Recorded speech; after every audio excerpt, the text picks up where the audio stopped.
On this episode of the electric CRF build, we're going to finish the bike, starting with that back wheel.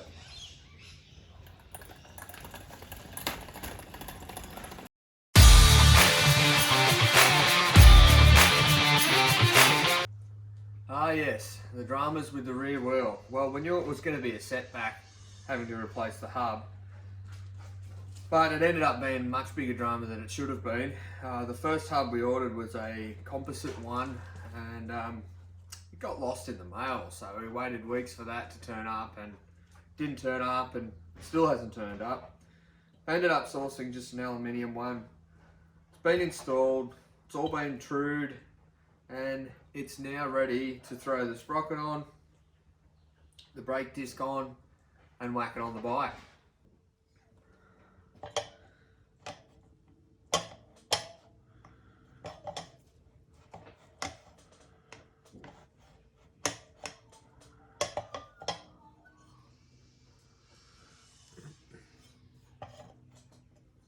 So it looks like this hole here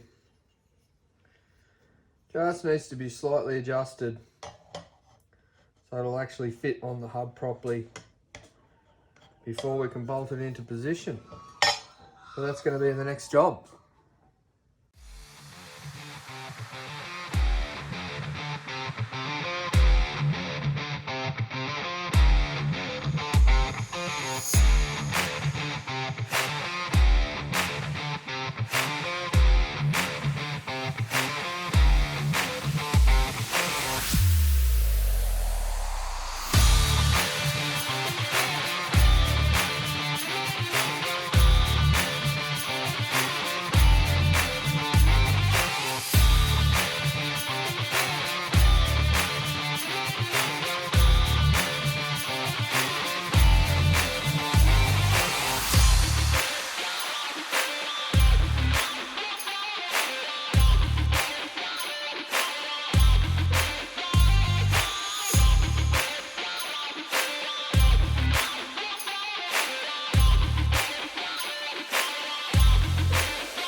So finally, the back wheel is done and ready to go on the bike.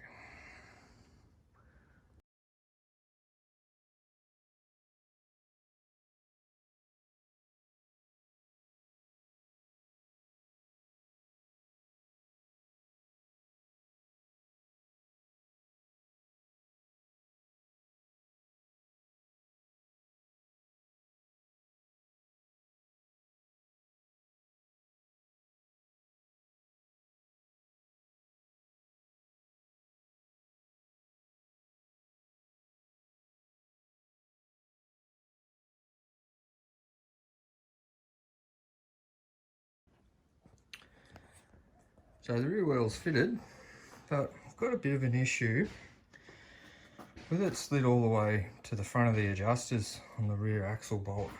The sprocket is hard into the chain guide, sorry. And this is obviously partly because of the increase in diameter over the factory one and sort of any ranges of ratios that you would run with the original one. So what we're going to have to do is space that chain guide down and back to follow the contour of the new sprocket and provide a proper guide for the bike. So yeah, so that's not going to work like that, unfortunately. So I'm going to take the chain guide off and make some adapter brackets to drop it down where it needs to be. The rough measurements are about 20 millimeters that it needs to sit lower down. So yeah, so we're going to fabricate up some brackets to do that. So to make the bracket, I'm going to do the old tried and true method of a cardboard template, transferring it to some material and then cutting it out. So I've just got this bit of plain cardboard here. I've just punched the holes with where it's going to mount. just with my pen. And I've made a few marks around the shape and the angle of what I'm wanting to transfer. And as I said, it's those 3 holes, about 20mm down and towards the back of the bike on this angle here, sort of following the contour of the sprocket, and that should end up with the chain guide in the right spot to suit this larger diameter sprocket.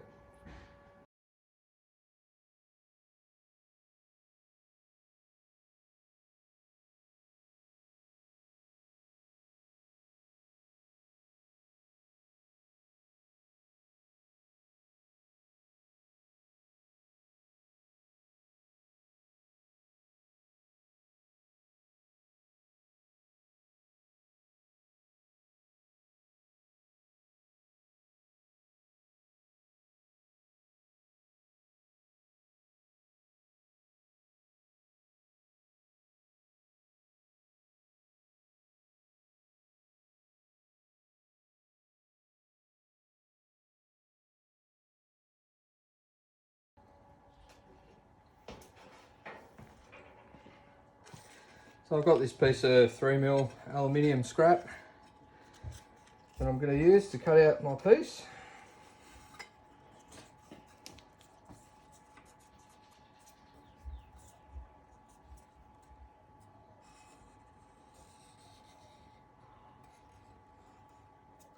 Making sure to mark all 6 holes.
There's the bracket ready to go on to mount the chain guide. Gave the chain guide a bit of a bath in the parts cleaner, cleaned it up properly. Got some new fasteners there. So let's bolt it up.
there it is, guys, it's all done.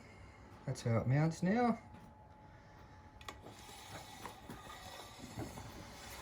And it's in a much better position, as you can see, for the larger sprocket. Ended up making a second plate, you can see there on the other side, just so that the guide wasn't supported just on the one side here. So like the original bracket, through bolts up there, just added these bolts here and that second plate just to give it that extra strength, and it's nice and solid. So we're ready to fit the chain.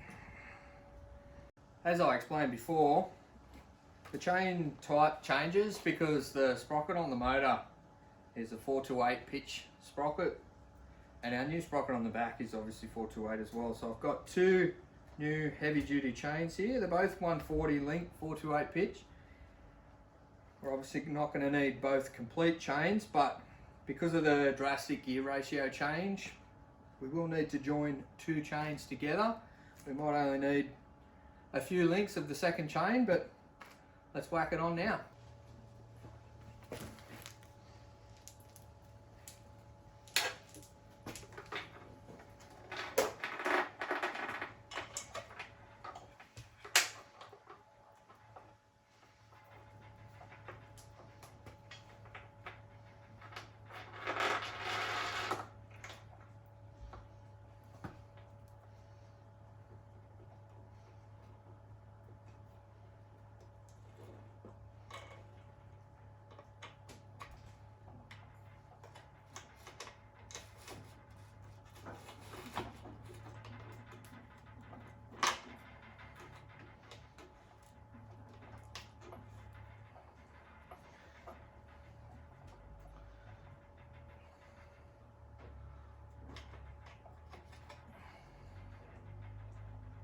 So that's all we're going to need of the second chain. Just literally that amount of links there. So I'll measure that, cut that, and get a piece in there.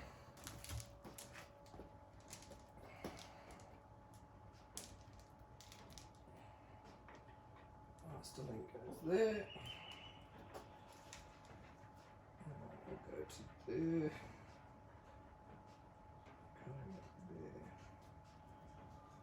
I like to just use the cable tie on the chain so you know exactly where to cut it. That way you won't lose your spot and you're not trying to mark a greasy pre-oiled chain with a texter. And just remember to always have the adjusters all the way in so the axle's as far forward when you're doing this. So that's the first master link. That's where the end of the 140 chain is. This is my second chain. That's my cable tie. That's where I'm going to cut it.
So here's our extra link.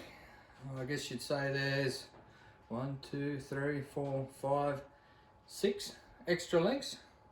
So on top of the 140, 146 links I needed.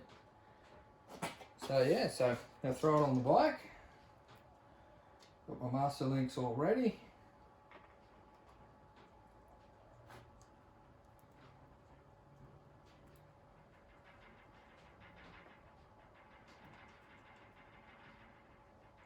And just a bit of a tip with your master links,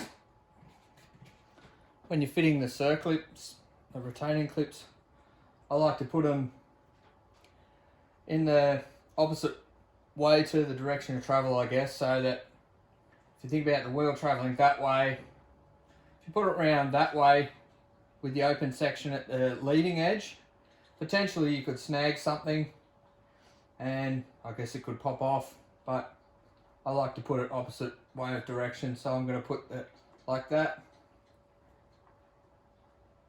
and like that.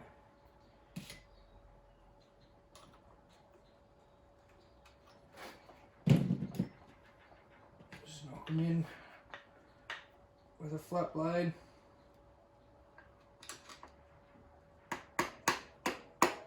That one's on.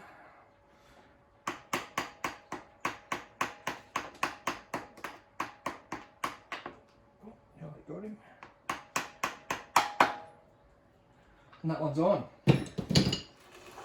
So there we are. Obviously a bit of tightening up to do, but the chain's on. So with the back end all done now, let's give it another test and make sure the chain's all happy. Put a bit of tension on the chain, taking out the majority of that slack. Haven't gone too crazy with it. Being a new chain, I'll expect that it'll stretch a bit, so we'll check it again shortly after we take the thing for a bit of a bash. But for now, let's make sure everything seems happy. So battery pack on, fire the controller up, and after it initializes, which it has, we should be good to go. So let's give it a whirl.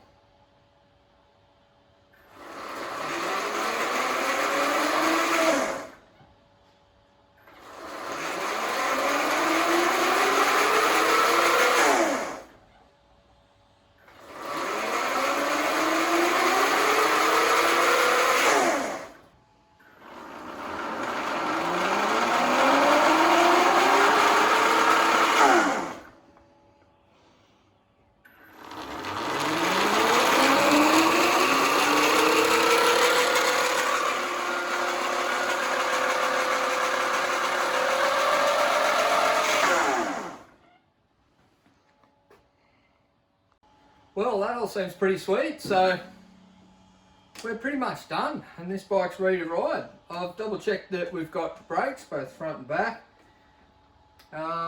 So yeah, so as far as the conversion goes, that's pretty much it. I do have a couple more things I want to do to this bike before I actually ride it, apart from the obvious of putting the seat on. And I'll show you what those couple of upgrades are now.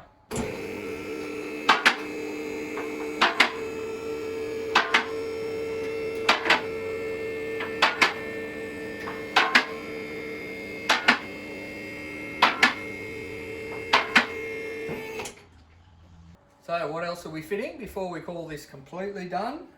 As I said, these aren't related to the conversion, but they're just things that I like to do on the bikes. You might not, but firstly I've got this bash plate. Don't really like to have the frame unprotected when I'm riding in the bush, so that'll go on. A set of handlebar risers, just again personal preference, I like the bars up a bit higher. And some hand guards, because going through the tight trails, clip a tree or something like that could be a bad injury. I recommend buying one of these factory nut and bolt kits. I've used quite a few of these to put brand new nuts and bolts on the bike as I've had it apart. And I mean, what electric bike would be complete without some lightning bolt stickers? So they'll go on, make the seat on, and then she's done. So the bash plate actually picks up one factory bolt onto a bracket on the frame that we don't have anymore. And it's cut and shaped around obviously the petrol engine that was in the bike. So it doesn't quite fit up directly. Mostly on the other side. It's going to need some trimming here. I around that side piece.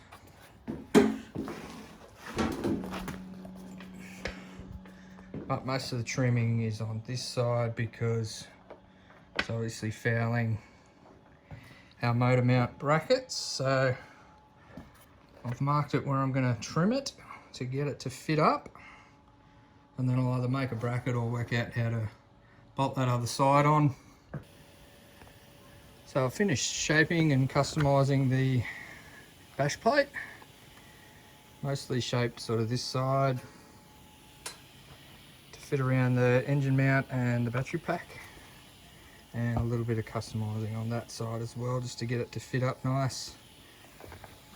As per usual, I just used a die grinder with a carbide burr to clean it up, and then just some hand files to smooth out the edges. Really glad they gave us this hole. That'll be handy when we're draining the oil out of the engine. But let's fit it up. It all fits pretty nice now, so back tucks up in there.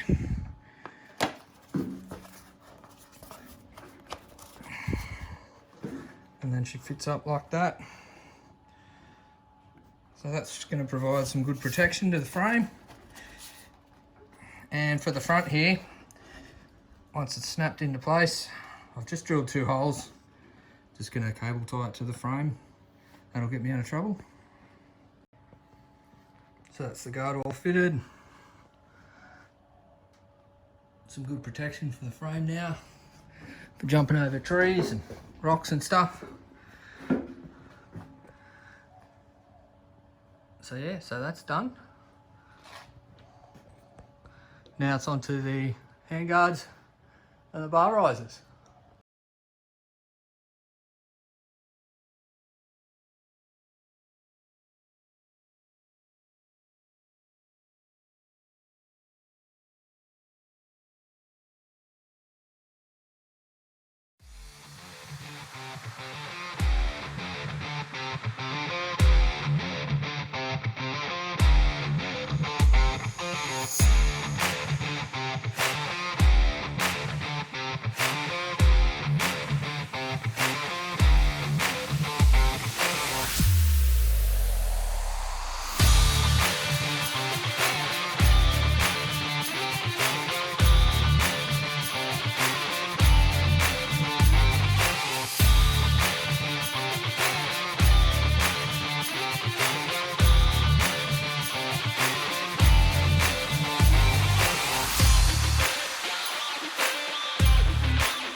And just like that, we're all done.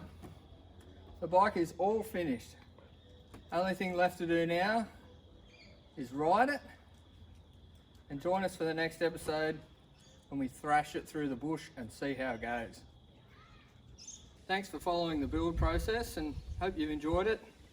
I mean, the time and effort it takes to video what you're doing and then edit it all up and publish it, it does add to the time and effort it takes to do something like this, but I did want to document it, and I hope it was worth it. And yeah, if you've got any questions, let me know. But yeah, give us a thumbs up and a like, and join us next time when we test it out.